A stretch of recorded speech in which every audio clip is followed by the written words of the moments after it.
대한민국 근현대사를 성경적 세계관으로 알리고 전하는 대한역사문화원의 한국근현대사 바로 알기 특강입니다. 건국의 걸림돌, 공산폭동. 이번 시간에는 대한민국 건국의 걸림돌, 공산폭동에 대해 이야기해 보겠습니다. 공산주의 혁명의 전략 중 공산주의자들의 폭력성과 잔인함을 보여주는 것이 바로 폭동입니다. 폭동이란 많은 사람이 특정한 권위, 재산, 사람에 대하여 폭력 행위를 일으켜 사회의 안전과 질서를 어지럽게 하는 것을 말합니다. 해방 후 공산주의자들은 한반도에 공산 정권을 세우기 위해 크고 작은 공산 폭동을 일으켰는데 그중 대표적인 폭동이 대구 10월 폭동과 제주 4.3 폭동입니다.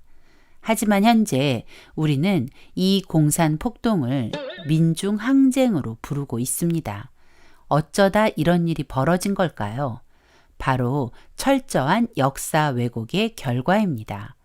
그러나 분명한 것은 대구 10월 폭동과 제주 4.3 폭동 모두 한반도 공산화와 자유 대한민국 건국을 방해할 목적으로 자행된 공산주의 폭동이라는 것입니다. 지금부터 대한민국의 걸림돌 공산폭동의 진실을 살펴보도록 하겠습니다. 해방 후 소련은 한반도 공산화를 위해 발빠르게 움직였습니다. 1945년 8월 24일부터 38선을 봉쇄하여 한반도를 두 동강 낸 소련은 김일성을 내세워 북한 공산화에 착수했습니다.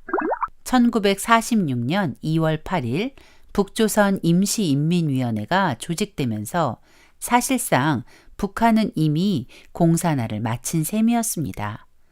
소련은 신속한 한반도 전체의 공산화를 원했고 남한 내 공산주의자들은 소련의 지령에 따라 남한에도 공산 정권을 수립하기 위해 일사불란하게 움직였습니다.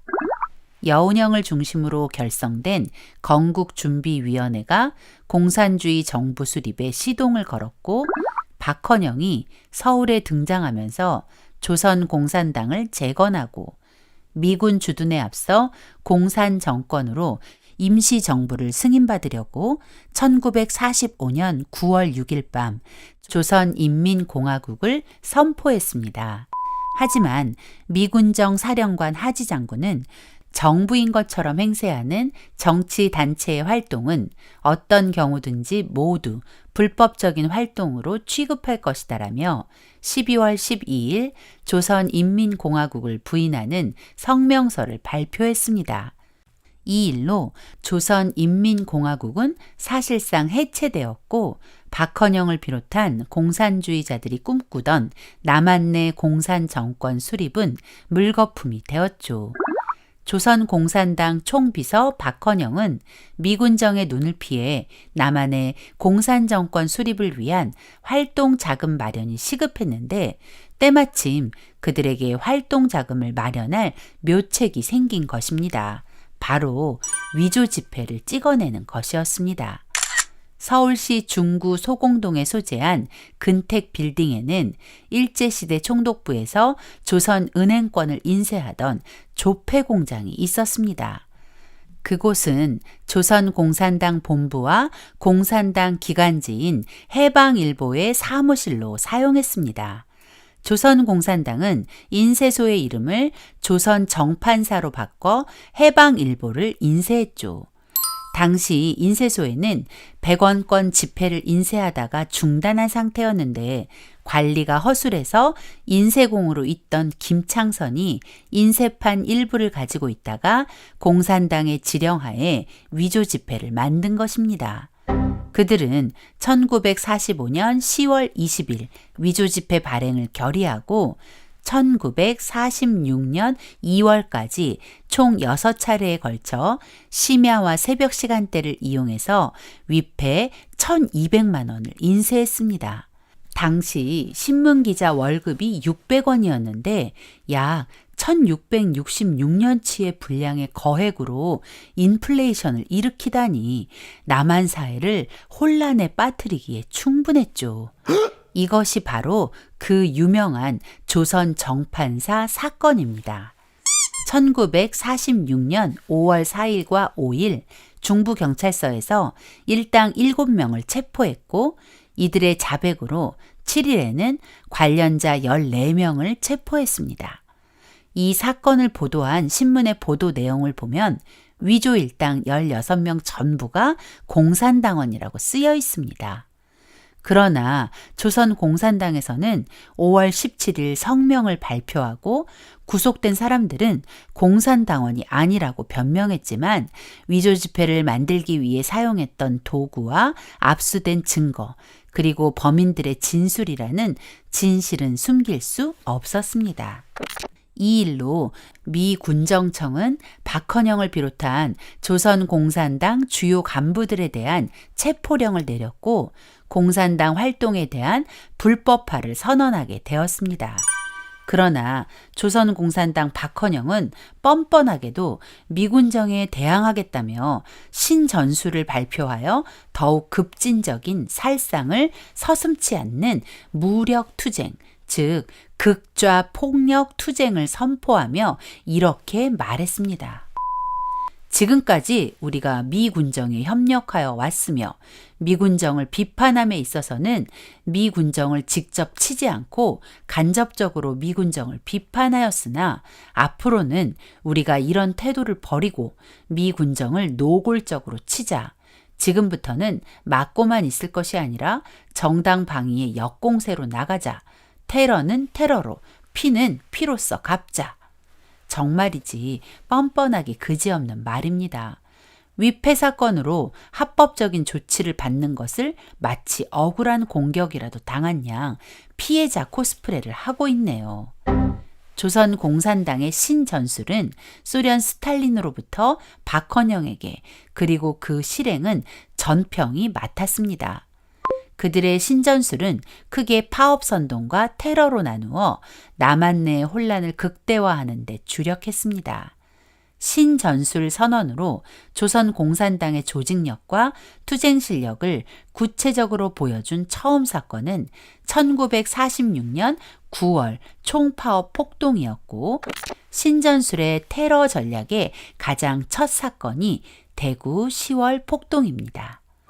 물론 그 전에도 몇 차례 폭동은 있었지만 대구 10월 폭동은 공산주의의 악랄하고 잔인한 면모를 제대로 보여주는 한반도 최초의 조직적 공산 폭동으로 소련의 지령을 받은 박헌영의 주도로 일어난 것입니다.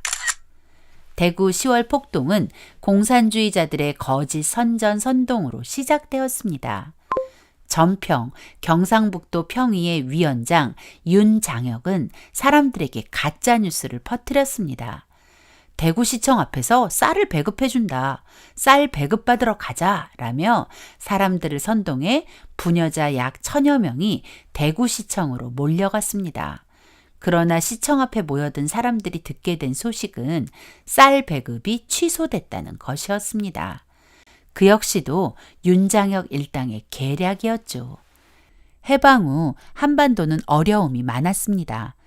쌀값이 폭등한 데다 쌀 매점 매석까지 더해지면서 일반 시민들의 삶은 고통 그 자체였기 때문에 공산주의자들의 거짓 선전 선동은 제대로 먹혀들었죠. 공산주의자들은 화가 난 군중들을 선동해 시청 정문과 유리를 부수게 했습니다. 그리고 10분 거리인 경북 도청으로 군중을 유도해 시위를 이어나갔고 전평이 있는 대구역 광장에서는 쌀을 달라, 박헌영 선생 체포령을 취소하라는 구호를 외치고 적기가와 해방의 노래를 부르며 수천의 노동자와 시민들이 합쳐져 시위가 격렬하게 번져갔습니다. 이 과정에서 군중이 경찰들에게 돌을 던지기 시작했고 경찰은 위협 발포를 했는데 시위대 한 명이 총에 맞아 숨지는 사건이 일어나고 말았습니다. 군중은 흩어져 돌아가고 시위가 진정된 것 같았지만 다음 날 대구 의대 재학 중이던 조선공산당 비밀당원 채모학과 4명의 학생이 시신 한 구를 가지고 사람들 앞으로 나와서 이 시신이 어제 경찰에게 억울하게 죽은 그 노동자입니다. 라고 사람들을 선동했고, 이내 사람들의 마음에는 경찰에 대한 분노가 일기 시작했습니다. 사실 그 시신은 전날 죽은 노동자가 아닌 대구 의대 해부학 실험실의 해부학 실험용 시신이었고, 최모학이 그 시신을 훔쳐나와 사람들을 선동하기 위한 도구로 사용한 것 뿐이었습니다. 그 전략은 제대로 적중했습니다. 공산주의자들은 노동자, 시민, 학생들을 선동했고, 공산주의자들의 폭동은 노동자, 시민, 학생의 3자 연대 폭동으로 이어졌습니다. 공산주의자들에게 선동된 사람들은 대구 경찰서로 몰려가 살인 경찰을 처단하라, 경찰은 무장을 해제하라 외치며 경찰서를 에워쌌습니다. 사실 폭동에 가담한 사람의 대부분은 공산주의자의 선동에 속아 얼떨결에 그 자리에 서게 된 사람들이었습니다. 그러나 한 번 선동된 군중은 폭도로 변해 경찰과 대치했습니다. 폭도들은 경찰이 무장을 해제하면 자신들도 해산하겠다고 소리쳤습니다. 어이없게도 대구 경찰서 서장 이성옥은 폭도들의 말을 믿고 경찰들의 무장 해제를 지시했습니다. 결과는 어떻게 되었을까요? 폭도들은 약속을 지키지 않았고 경찰서로 몰려와 무기를 탈취하고 약 100여 명의 죄수를 석방하고 대구 경찰서를 점령해버렸습니다. 그런 심각한 사태가 벌어지자 미 군정은 10월 2일 오후 6시 대구에 계엄령을 선포한 것입니다. 대구 경찰서를 장악하고 무기를 빼앗은 폭도들은 경찰과 그 가족들 그리고 우익 인사들을 학살하기 시작했습니다. 공산 폭도들의 만행은 차마 입에 담기조차 처참했습니다. 경찰관의 집을 습격해 경찰관의 부인과 세 자녀를 잔인하게 학살하고 60대의 노모마저 몽둥이로 내리쳐 살해했습니다. 과수원을 운영하던 농부의 집에 들어가 농민을 착취했다며 낙과 곡괭이, 도끼로 가족 11명을 처참하게 살해하기도 했습니다. 달성 경찰서를 습격하여 경찰관의 얼굴과 몸을 칼로 도끼로 난자하고 사지를 절단하는 만행도 서슴지 않았습니다. 폭도들의 공격 대상은 경찰관만이 아니었습니다. 달성공원에서는 무고한 일반 시민들을 학살했고 집들을 불태우기도 했죠. 폭도들은 대구뿐만 아니라 외관, 상주, 영천경찰서, 그리고 자양, 화산지서를 습격해 경찰관을 죽이고 생매장도 서슴지 않았습니다. 공산주의자들의 만행은 말로 표현하기 힘들 만큼 잔인했습니다.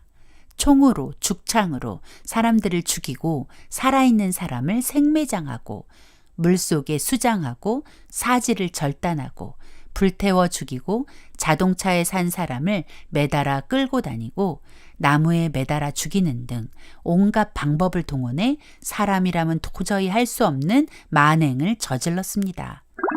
대구 10월 폭동으로 대구 시내에만 300여 명의 사상자가 발생했고 대구 인근 경상북도에도 약 200여 명이 넘는 희생자가 나왔습니다. 대구 10월 폭동의 여파는 대구 경북 지역뿐만 아니라 전남, 전북, 경기, 강원, 전국 73개 시, 도, 군까지 확대되어 경찰관 200여 명을 포함하여 약 1,000명이 사망하고 3,600여 명이 행방불명, 2만 6천여 명이 부상당하는 처참한 결과를 가져왔습니다.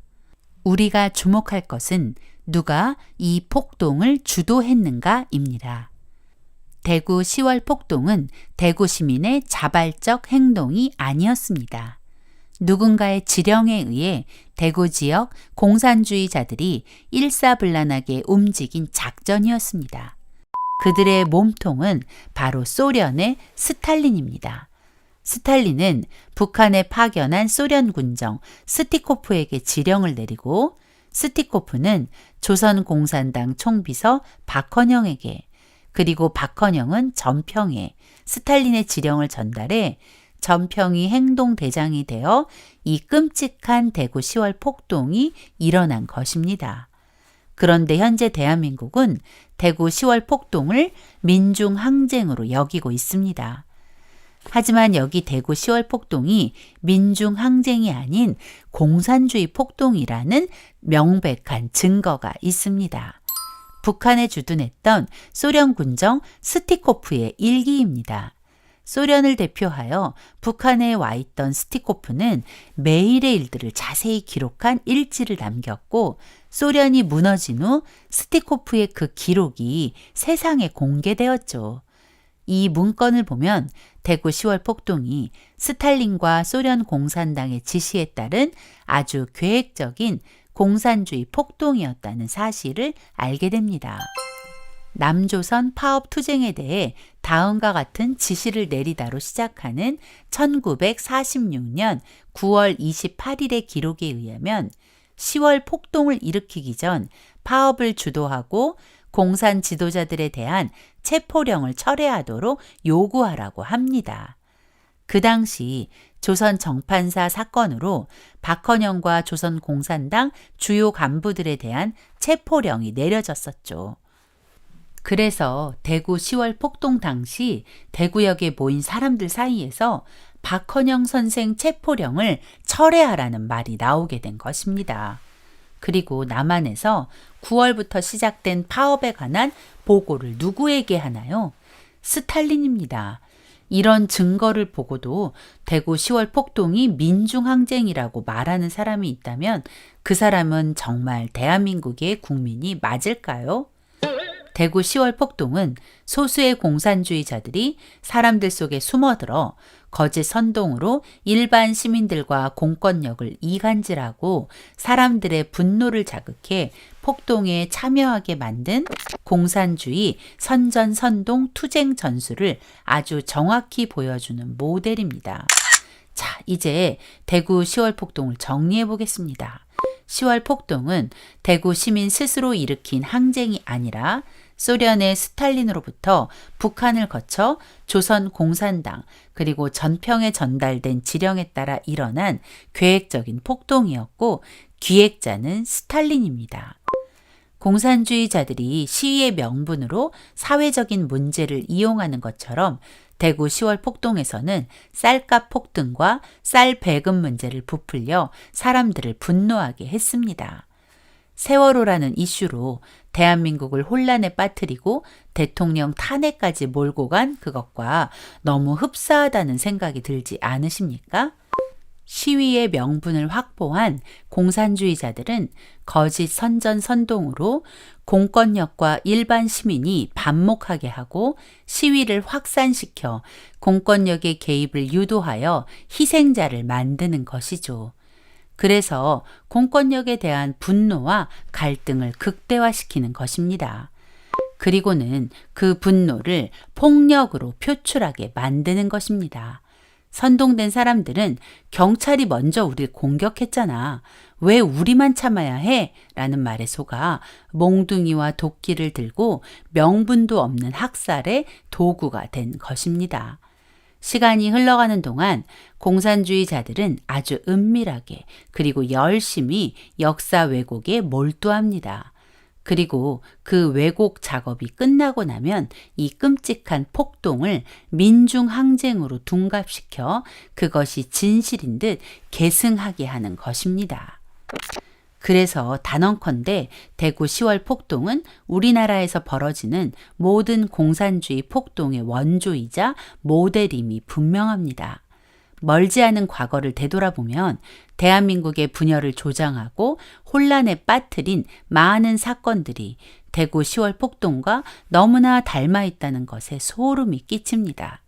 그러나 더 큰 문제는 이 일이 아직도 진행 중이라는 것입니다. 2016년 10월 1일 대구에서 전국 노동자 대회가 열렸습니다.